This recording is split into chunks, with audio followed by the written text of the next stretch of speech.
Continuamos estudiando nuestra línea de tiempo del pueblo de Israel. Ya, hoy día vamos a ver la segunda parte del segundo libro de Samuel y ya vamos a la clase 31. Hemos avanzado bastante. En la clase anterior yo les había mostrado este esquema y les comentaba que el segundo libro de Samuel lo íbamos a dividir como en 3 partes.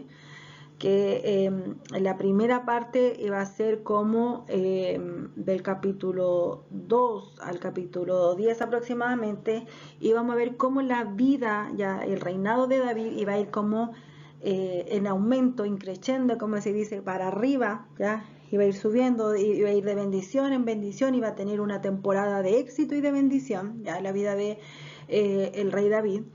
Pero después del capítulo 11 en adelante hay un fracaso en la vida del rey David, fracaso moral, en la cual tiene consecuencias, ¿cierto? Ahí viene como el pecado. David, después de haber sido un hombre correcto e intachable, siempre él se negaba a hacer cosas que pudieran dañar a otras personas que eran ungidos de Dios, como por ejemplo el rey Saúl, ¿cierto? Que vimos cómo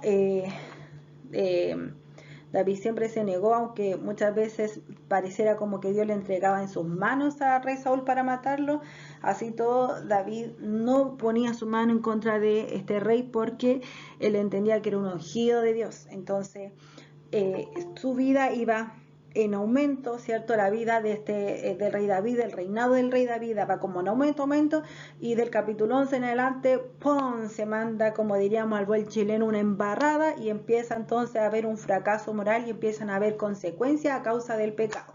Ya, por eso yo le puse una flechita amarilla así como que iba para arriba y ¡pum!,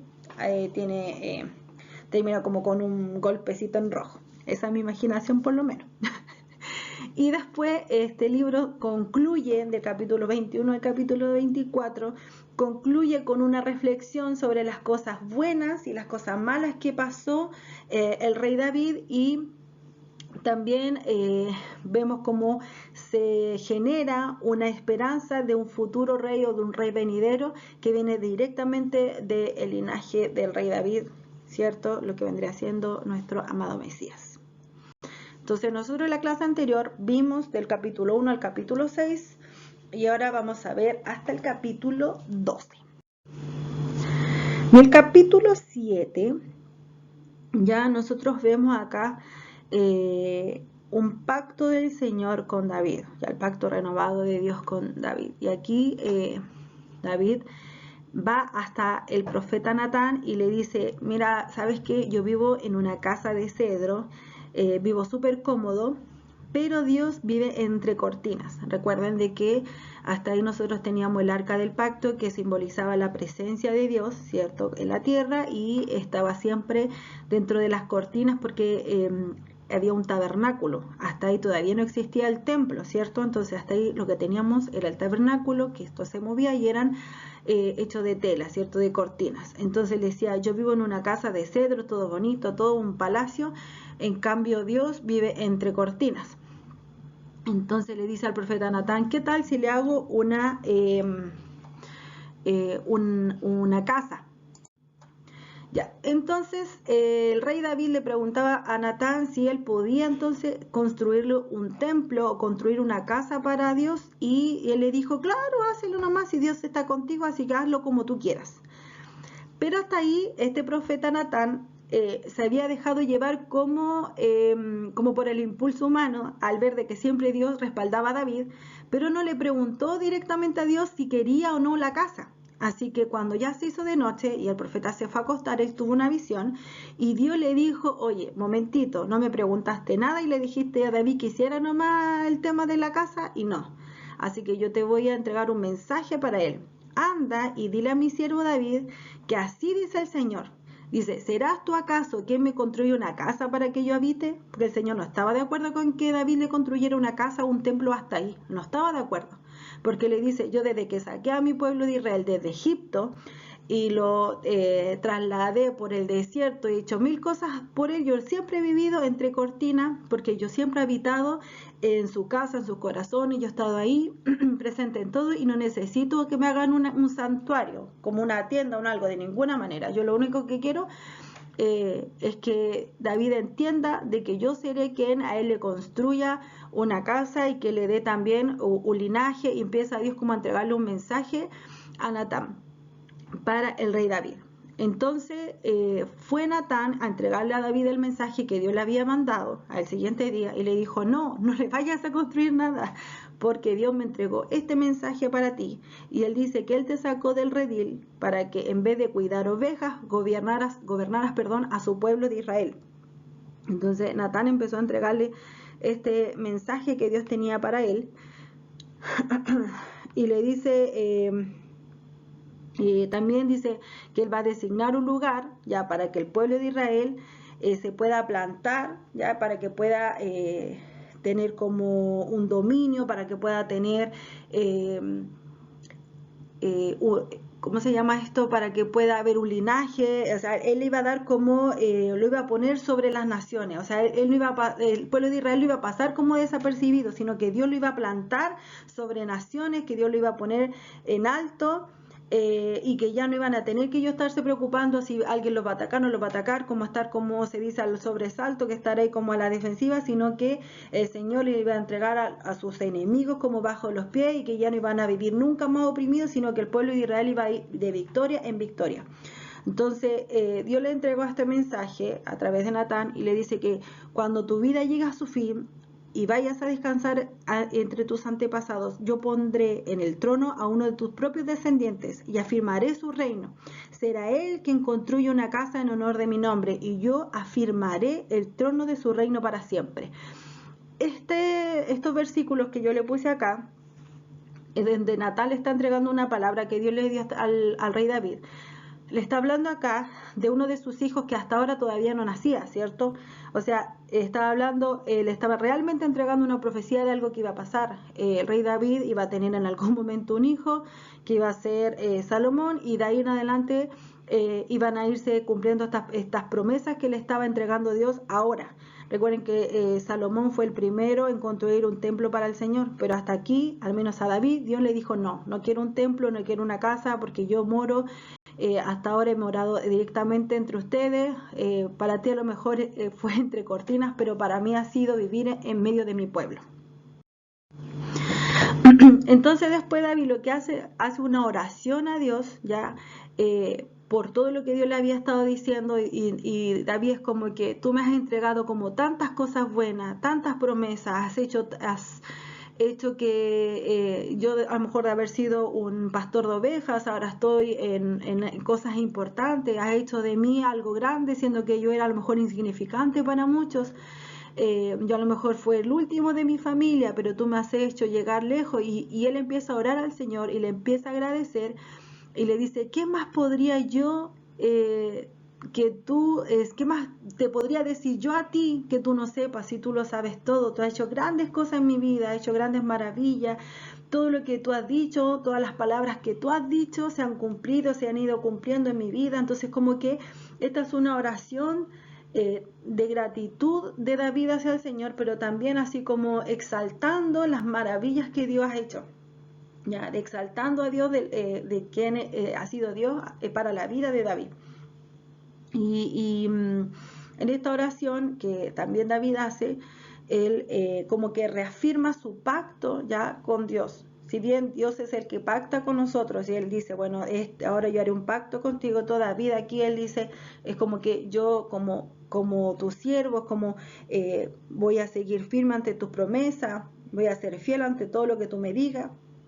Y él le promete no apartarse de él, y dice: si tú además dice que vas a bendecir toda mi descendencia, yo voy a seguir ahí siempre fiel y todo. Entonces David hace como esta oración en honor al Señor, y en esta oración nosotros también podemos desprender cómo Dios reafirma el linaje. Este capítulo 7 del segundo libro de Samuel es como el centro de todo el libro, por decirlo de alguna forma, en donde nosotros a través a lo mejor de unas pequeñas líneas o una pequeña, entre comillas, oración, vemos como Dios reafirma el linaje de David, pero también el venidero que va a venir por parte de nuestro Mesías, ¿cierto?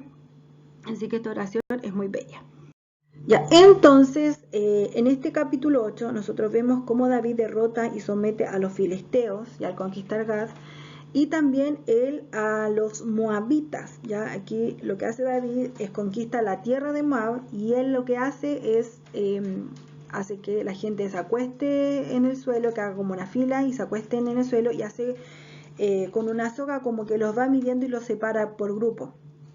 Y ejecutó 2 grupos, ya por cada grupo que él fue dejando con vida, fue ejecutando también grupos, ya es como medio enredado, pero ahí hizo 2 grupos y uno de los cuales los convirtió en vasallos tributarios.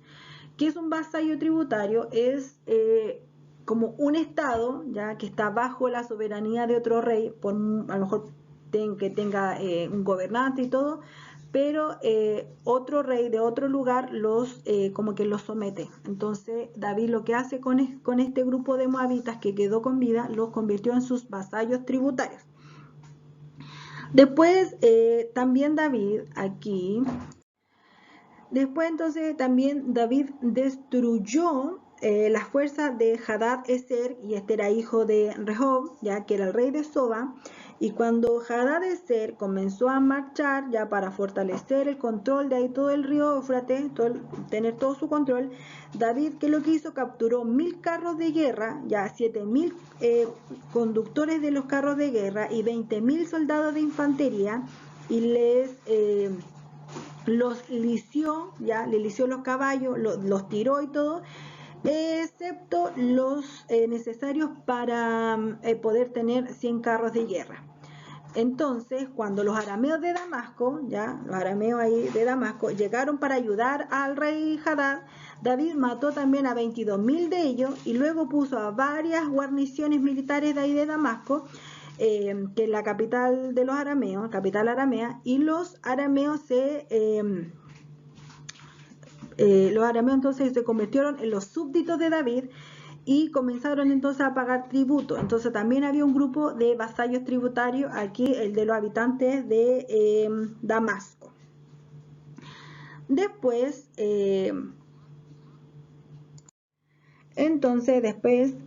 David se llevó todos los escudos de oro de los oficiales de Hadad-Ezer de Soba, se lo llevó todo, ¿cierto?, junto con una gran cantidad de bronce de las ciudades de Teba y Barotai, que pertenecía entonces a esta ciudad del príncipe entonces de Hadad-Ezer.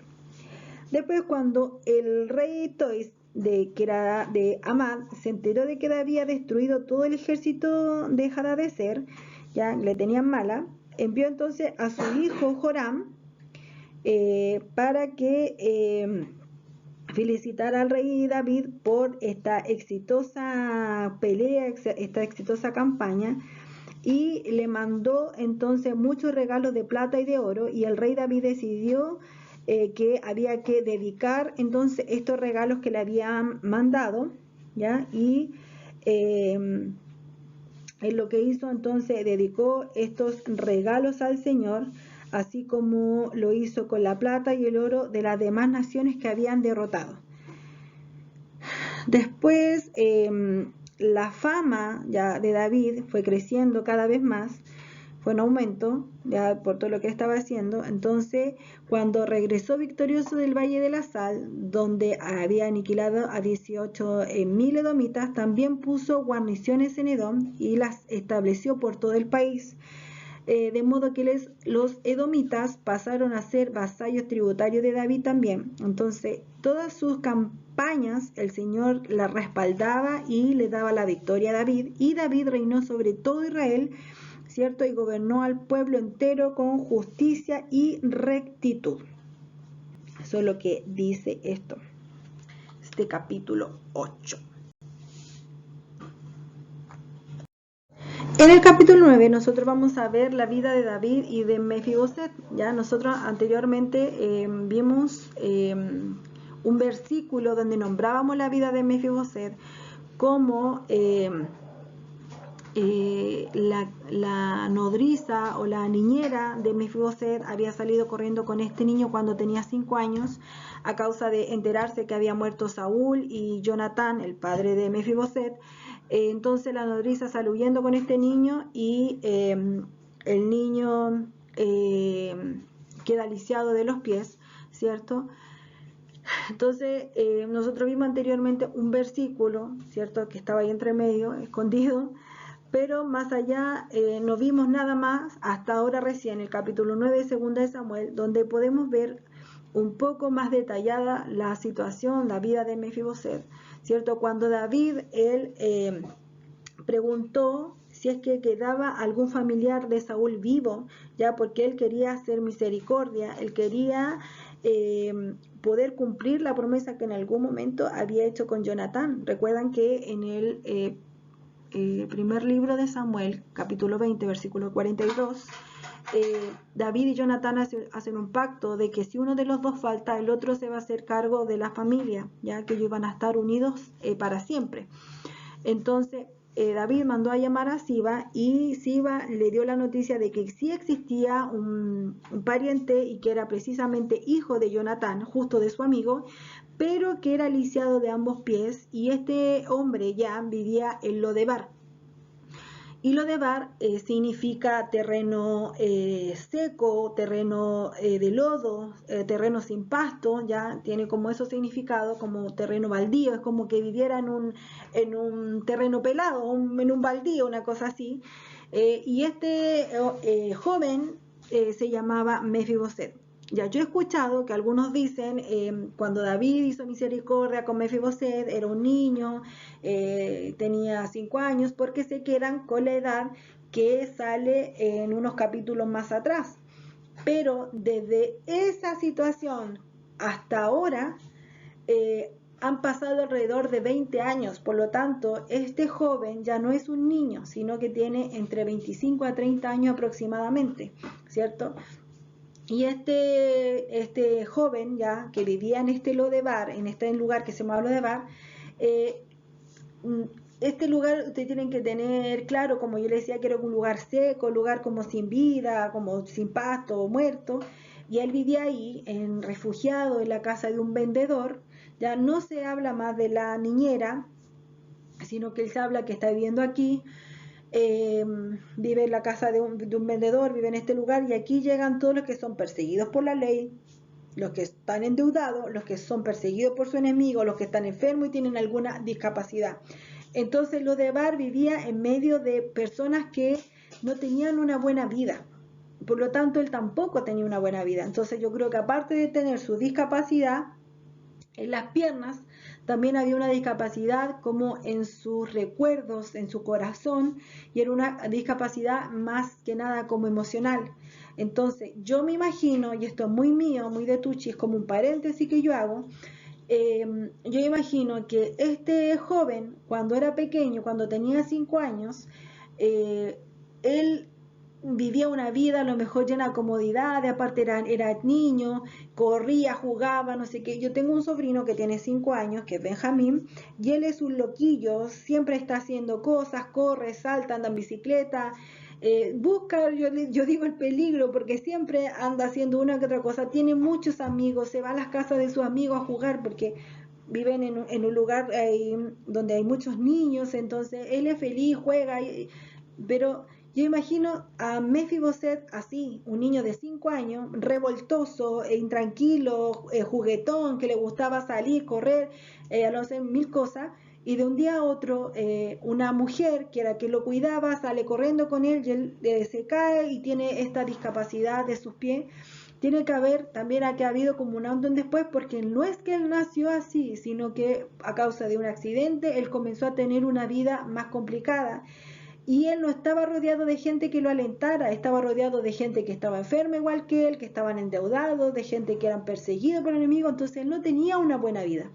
Entonces cuando el rey David lo mandó a llamar, él tiene que sigo insistiendo, esto es muy mío, él tiene que haber dicho, rayos, centellas, cáspitas, chanfles, tiene que haber dicho, se me mandó a llamar el rey, no tiene que creer nada bueno. O sea, ¿quién soy yo como para que me mande a llamar un rey? Capaz que me quiera matar, ya que a lo mejor se quiere deshacer de toda la descendencia del rey Saúl, de mi padre. Porque anteriormente, o sea, bueno, los reyes se basan así, es como que hay un rey, después este rey muere, queda el hijo gobernando, después muere este hijo, queda el nieto y así sucesivamente. Entonces, en este caso, pasó de ser de este linaje, estaba el rey Saúl, después tuvo Isboset y después salió del linaje de Saúl y comenzó a reinar otro hombre de otro linaje que era el rey David. Entonces, cuando lo mandaron a llamar a Mefiboset, yo no creo que él haya, feliz, contento, bien, voy a ir a donde el rey, porque me debe tener muchas buenas noticias. Él en su corazón yo creo que se tiene que haber angustiado. Por eso el versículo 7 parte diciendo David a Mefiboset, no temas, quédate tranquilo, que no se angustie tu corazón, no temas, pues en memoria de tu padre Jonatán he decidido beneficiarte, he decidido hacer misericordia contigo y voy a devolverte todas las tierras que te pertenecían, que le pertenecían a tu abuelo, y de ahora en adelante te sentarás en mi mesa. Cuando yo leo esto, veo algo tan lindo, tan maravilloso, porque yo veo aquí cómo David lo saca de un lugar oscuro, de un lugar baldío, de un lugar sin vida, de un lugar seco, lo saca de ahí, de este mundo, rodeado de enfermedades, de cosas malas, lo saca de ahí. Luego le restituye todo lo que en algún momento él perdió, ¿cierto? No por el quererlo, sino que a causa de otras situaciones, él perdió todo lo que en algún momento a lo mejor pudo haber heredado, que fueron las tierras de su abuelo, que iban a pasar a su papá y que después le iban a corresponder a él. Perdió todo y David, ¿qué es lo que hace? Le devuelve todo a este joven ya, que tenía, como dije anteriormente, entre 25 a 30 años, le devuelve las tierras, lo saca de esta vida de tormento y lo sienta en su mesa. Y sentarlo en su mesa es recibirlo como hijo, o sea, pasa a ser pasa de ser un vagabundo, un hombre ahí que está viviendo en las tinieblas, todo lo feo, a vivir en palacio, a sentarse en la mesa del rey, a comer de la mesa del rey. Pasa de no tener nada a tenerlo todo, pasa de estar viviendo en tormento a vivir en alegría, en felicidad. Entonces yo al leer esto lo encuentro tan bello, porque veo como Dios a nosotros nos dice siempre de una otra forma que a pesar de nosotros estar viviendo en procesos complicados o a lo mejor de sentir que tocamos fondo y estar sumergido a lo mejor en una tierra oscura, en una tierra sin pasto, sin vida, pasamos a tener la posibilidad de sentarnos a la mesa del Padre y Él nos devuelve lo que a lo mejor nos robaron, lo que nos quitaron, lo que perdimos, y pasamos a sentarlo en la mesa de nuestro Señor para poder recibir su herencia. Pasamos a ser hijos de nuestro Señor. Entonces yo lo encuentro hermosa esta historia. Yo aquí les puse la bondad de David y la bondad de Cristo. Les puse aquí yo esto porque perdón, me estaba entrando otra llamada. La bondad de Cristo, porque lo que hace David es como una referencia de lo que hace Cristo, que es lo que yo les estaba explicando. Lo que hace David con Mefiboset es como Dios hace con nosotros, ¿cierto? Y la palabra dice, Él levanta del polvo, o sea, de Lodebar, del lugar pobre, de este lugar oscuro, de este lugar seco, de este lugar sin pasto, ¿cierto? Él levanta de este lugar al pobre y al menesteroso alza del muladar, dice, para hacerlo sentar con los príncipes de su pueblo.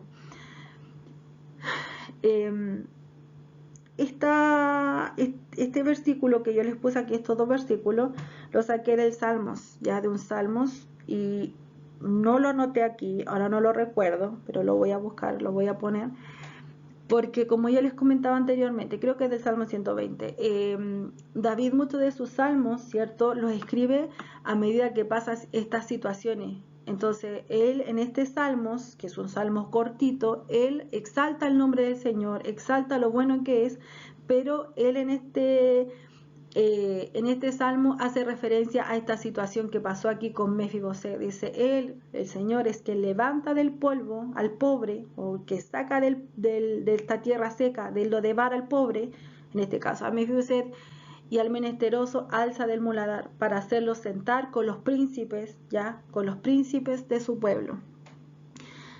Y yo les puse aquí abajo el versículo del capítulo 20 de 1 de Samuel, donde Jonatán hace por primera vez este pacto con David, que le dice, vete en paz, porque ambos hemos jurado por el nombre de Jehová, diciendo, Jehová esté entre tú y yo, dice, entre tu descendencia y mi descendencia para siempre, ¿cierto? Y después ya ahí David se levantó y se fue, Jonatán se devolvió entonces a la ciudad donde estaba su padre. Y yo aquí les puse un cuadrito que dice pacto de amistad entre Jonatán y David. Y yo les puse esto, es como Jonatán pactó con David y es como, ya, si yo Jonatán no estoy, mi hijo Mefiboset pasa a ser tu hijo, hijo de David. Por eso les puse este cuadrito, es como en el fondo ellos estaban pactando de esta forma. Si yo Jonatán no estoy, mi hijo Mefiboset va a ser parte ahora de tu familia, va a ser tu hijo, hijo de David. En el capítulo 10, ya nosotros vamos a ver cómo David derrota a los amonitas. Entonces, cuando muere el rey de los amonitas, ya su hijo Hanún tomó el trono y el rey David entonces envía mensajeros para darle el pésame de que había muerto su padre, entonces le estaba mandando el pésame, pero el rey pensó que David quería hacerse el loco, quería quitarle su reinado o que no tenía muy buenas intenciones. Entonces los comandantes del pueblo fueron a decirle al nuevo rey, a Hanún, le dice, ¿y usted cree que David ha enviado a estos mensajeros solo para darle el pésame? Así, súper carboneros, como diríamos acá en Chile, así como, sí claro, campeón, seguro solamente vienen a darle el pésame. ¿No será en realidad que envió a estos mensajeros para explorar aquí nuestra tierra y espiar la ciudad para luego poder destruirla? Entonces tomaron a los mensajeros que David había mandado y los desnudaron de la mitad de la cintura para abajo y le cortaron la mitad de la barba.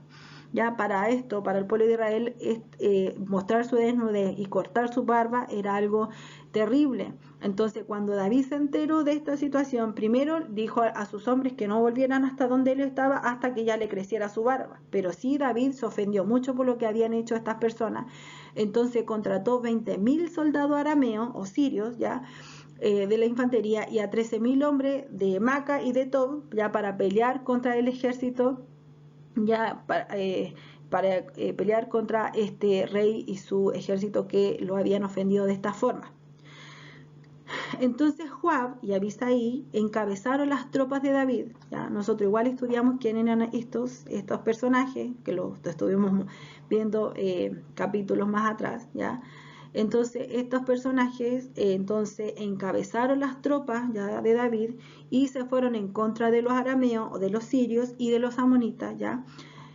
Y ellos estuvieron allá, no tuvieron miedo de nada y ellos se fueron hasta allá a pelear contra esto, pero los sirios y los arameos, los amonitas, tuvieron miedo y ¿qué empezaron a hacer ellos? Se dieron a la fuga, retrocedieron, no quisieron seguir adelante con la pelea porque tuvieron miedo. Entonces los arameos volvieron a reunirse en contra de Israel y llamaron a los sirios del otro lado del río, ya a los que estaban por el otro extremo, ¿ya? Para que entonces les prestaran ropa, como diríamos nosotros, para que hicieran un solo ejército para ir en contra de David. Entonces cuando David se enteró de todo lo que estaba pasando de nuevo, él reunió a todo Israel, ¿ya? Y cruzó el Jordán y marchó hacia Gelal, y los arameos se enfrentaron con David y lo atacaron, pero tuvieron que huir ante los israelitas. Ya David mató a 700 soldados que guiaban los carros de guerra y a 40.000 de infantería. También hirió a Sobac, comandante del ejército arameo, ya que murió allí mismo en la pelea. y al ver que los arameos habían sido derrotados por los israelitas, todos los reyes vasallos de Hadadezer hicieron la paz con los israelitas y se sometieron a ellos. Y nunca más se atrevieron los arameos a ir en auxilio de los amonitas. Ya no se atrevieron a apoyar a los amonitas porque ellos le tenían temor a los israelitas, de lo que podían hacer los israelitas. En el capítulo 11 nosotros vamos a ver la historia de David y Betsabé, que creo que ya lo vimos en algún momento. De todos modos, esta historia es súper conocida, ¿ya? Creo que la historia de Betsabé la estudiamos en nuestro primer ciclo de estudio, ¿ya? De Mujeres en Acción. Pero de todos modos yo la vuelvo aquí a contar para unir las historias, porque en algún momento estudiamos historias sueltas. Ya, entonces estaba el rey David en algún momento, estamos a 15 minutos, entonces estaba el rey David en algún momento ahí descansando y se paró a mirar ahí por su balcón, cuando de repente dijo, mira, y esa mujer que está ahí, le llamó la atención y le dijeron que era Betsabé, la mujer de Urías. Así que él mandó a llamar a Betsabé, a la mujer de Urías, y mantuvo relaciones sexuales con ella, porque esta mujer era muy hermosa y la dejó embarazada. Le atrayó de lejos, ya sabemos que David, acuérdense que ya tenía otras esposas, ¿cierto? Tenía también concubinas, pero así todo, o sea, teniendo muchas cosas, siendo rey y teniendo de todo, él le llamó la atención esta mujer y la miró de lejos. Ya. Entonces, cuando Betsabé se dio cuenta que estaba embarazada, fue entonces a contarle a David, y David dijo, no puede ser, yo no puedo hacer esto, así que no, se quería hacer el desentendido y quería sacarse el problema de encima. Entonces, ¿qué hizo? Mandó a llamar a Urías, ya, para que Urías no se fuera y se quedara ahí, ya, donde estaba su esposa, y pudiera hacerse cargo de la situación. Pero Urías, a pesar de todo, se rehusaba a ir a su casa porque él decía, ¿cómo yo me voy a ir a mi casa a estar ahí con mi mujer y todo si los demás andan peleando? Entonces Urías no quería ir hasta su casa para poder estar tranquilo, cómodo y todo, y él se quedó durmiendo en las puertas del palacio con los demás oficiales que habían ahí. Entonces, otra vez David se entera que Urías no había llegado, entonces otra vez lo manda a llamar, y lo que hace en esta ocasión es emborracharlo, ya hace un banquete, lo emborracha y todo para que él se pudiera ir a acostar con su esposa, pero así todo Urías no se va a acostar con su mujer y se queda allí también en el palacio, porque él tenía como tan esto en su cabeza que si sus hombres estaban peleando y no tenían esta posibilidad, él tampoco la quería tomar. Entonces, cuando ya David dijo, esto no me está resultando, ¿qué hizo? Hizo que viniera su comandante Joab y le entregó una carta, ya, que se la mandó con el mismo Urías, ya, con el mismo Urías le dijo, toma, entrégasela a Joab. En la carta decía, que era para Joab, le decía que por favor él se atreviera a pelear contra el otro pueblo, los contrincantes, que fuera nomás a la batalla, que no se arrancaran, y que pusiera al hombre más fuerte adelante, y adelante de todos ellos pusiera a Urías, ya, lo mandó de vuelta a pelear entonces a Urías, que lo pusiera ahí nomás. Entonces Joab así lo hizo, ya, entonces cayeron algunos del ejército de los siervos de David, y también dentro de ellos murió Urías Eteo, el marido de Betsabé. Entonces Joab le envió un mensaje a David, ya con un mensajero, dándole las noticias de todas las victorias y las muchas bajas que habían tenido, y le dijo a este mensajero, mira, si tú ves que el rey se está enojando, tú interrúmpelo ahí de su enojo, ya por todo lo que le estoy contando en esta nueva carta, y dile que también murió Urías, y así entonces lo hizo el mensajero. Cuando David empezó a escuchar todo lo que había pasado, las bajas que habían tenido, el mensajero le dice, pero también murió Urías. Entonces David le dijo al mensajero, bueno, está bien, dile entonces a Joab de mi parte, que no se aflija tanto por lo que ha pasado, porque ahí fue como que un descanso para el rey David, ya fue como, ya me libré de un problema, entonces dile, bueno, dice, entonces dile que no se aflija tanto, pues la espada devora sin discriminar, y dile también que reanude el ataque contra la ciudad hasta destruirla, y anímalo para que pueda continuar con la pelea y que no baje la guardia y no baje los brazos. Entonces también cuando Betsabé se enteró de que Urías había muerto, su esposo había muerto, ella hizo duelo por él, por la muerte de su esposo, y después del luto David mandó a llamar a Betsabé al palacio y la tomó por esposa, y ahí con el tiempo ella dio a luz su hijo. Sin embargo, lo que David había hecho, esto desagradó al Señor. Entonces, en este capítulo comienza la baja de David. Yo les dije, como del capítulo, los primeros capítulos de este libro hasta el 10 iba como en aumento, increciendo, iba para arriba, David, pero del 11 para abajo, ¡pum!, se cae. Porque aquí David, a pesar de tenerlo todo, él peca y esto le desagradó al Señor. En el capítulo 12 nosotros vemos a Natán reprendiendo a David. Y aquí esta es como una historia muy interesante porque Natán, ¿qué es lo que hace? Va hasta David y le dice, ¿sabes qué? Te voy a contar una historia. Pasó algo, le dice. Entonces Natán empieza a contarle, yo por eso les puse esto bonito, y le dice, mira, sucede de que hay dos hombres, uno muy rico, ya uno que tiene mucho dinero, le dice, pero hay otro que era muy pobre. Entonces el hombre rico poseía muchas ovejas, ganado en cantidad, de vacas, poseía de todo. Pero el hombre pobre no tenía nada más que una sola ovejita pequeñita. Ya él la había comprado, la tenía y la crió, hasta dormía con la oveja para que no se le fuera a resfriar. La cuidaba porque era lo único que tenía. Incluso esta ovejita comía hasta del mismo plato de su dueño, bebía de su vaso, él la cunaba como una hija para que se acostara, se durmiera.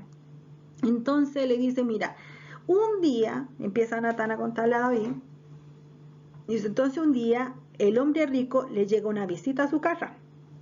Entonces, en lugar de matar a alguno de sus animales, que tenía tantos, mandó entonces a buscar la ovejita del hombre que era pobre, la mató y la preparó, hizo un guiso ahí y la preparó para poder recibir a su invitado. Entonces, cuando Natán le estaba contando esta historia, ya se enojó tanto David, ya en contra de este hombre, le dice, pero ¿cómo? Dice, ¿cómo? Le dijo David a Natán, tan cierto como que el Señor vive, quien hizo esto merece la muerte. ¿Cómo pudo hacer algo tan ruin? Ahora pagará 4 veces el valor de esa oveja, dijo el rey David, porque estaba furioso por lo que le estaba contando Natán. Entonces Natán le dice, mira David, ese hombre eres tú. Tú eres ese hombre, dice el Señor. Oh, eso fue un golpe bajo para el rey David, por lo que le estaba diciendo Natán. Entonces cuando le comenta esto, dice, tú eres ese hombre. Le dice, oh, dice, yo te ungí, dice el Señor, yo te ungí como rey, te di todo, te di esposa, te di esto, te di lo, pero tú fuiste y pusiste tu mirada en la esposa de Urías. Entonces le dice, ¿cómo hiciste esto? Entonces le dice, de ahora en adelante tu familia vivirá por la espada porque me has despreciado al tomar a la esposa de Urías, tu comandante, esa mujer, y empezó a decirle esas cosas. Entonces, en base a esto le dice, el Señor se ha enojado contigo. Entonces ahí David se arrepintió y le pidió perdón al Señor y el Señor lo perdonó. Pero puso también hay una palabra en contra del hijo de David. Le dijo, ya está bien, yo te perdono por tu arrepentimiento de corazón, pero de todas formas,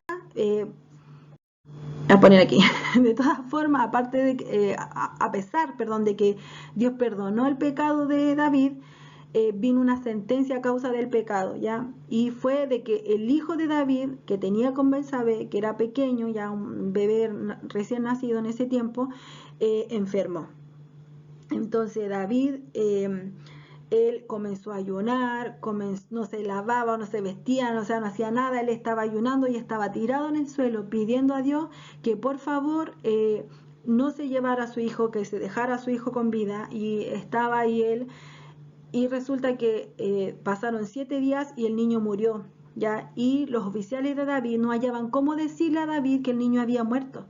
Entonces ellos estaban ahí con toda la angustia, y al ver que ellos iban, como que iban y venían y no hallaban cómo decirle, David le dice, ¿qué pasó? Hablen, ¿qué pasó? ¿Por qué se dan tanta vuelta? ¿Por qué se miran ahí entre todos? ¿Qué es lo que pasó? ¿Ha muerto el niño acaso? Y la gente le dijeron, sus criados, la gente que estaba ahí le dijeron, sí, el niño ha muerto. Entonces, cuando ellos le confirmaron que el niño había muerto, David se levantó del suelo, se bañó, se perfumó, se cambió ropa, comió, se vistió y comenzó a adorar al Señor. Y adoraba al Señor, regresó al palacio y pidió que le sirvieran alimento, y él comía y adoraba al Señor. Entonces la gente no entendía por qué, en vez de que él estuviera llorando y haciendo luto por su hijo que había perdido, él ahora se había perfumado, se había bañado, se había vestido y estaba comiendo. No entendía. Entonces le decían, pero ¿qué forma de actuar es esa? ¿Pero por qué? Si te acabamos de decir que tu hijo ha muerto y ahora no ayuna ni nada. Entonces David le dijo, mira, yo ayuné mientras mi hijo estaba vivo, enfermo pero vivo, porque yo tenía la esperanza de que Dios lo dejara conmigo, que se apiadara de mí y dejara a mi hijo con vida. Pero ahora que el niño murió, ¿qué razón tengo para yo ayunar? ¿Para qué voy a seguir en esto? ¿Acaso puedo devolverle la vida a mi hijo? No, yo iré a donde él está. Aunque él ya no pueda venir a donde mí, yo iré a donde él. Entonces él entendía que si él mantenía una vida ahora correcta, quizás el niño no iba a poder volver a él, pero él sí en algún momento iba a poder ir a ver a su hijo. Ya, así que los dejo aquí hasta este capítulo, en el capítulo 12 del segundo libro de Samuel, y continuará la historia de la vida del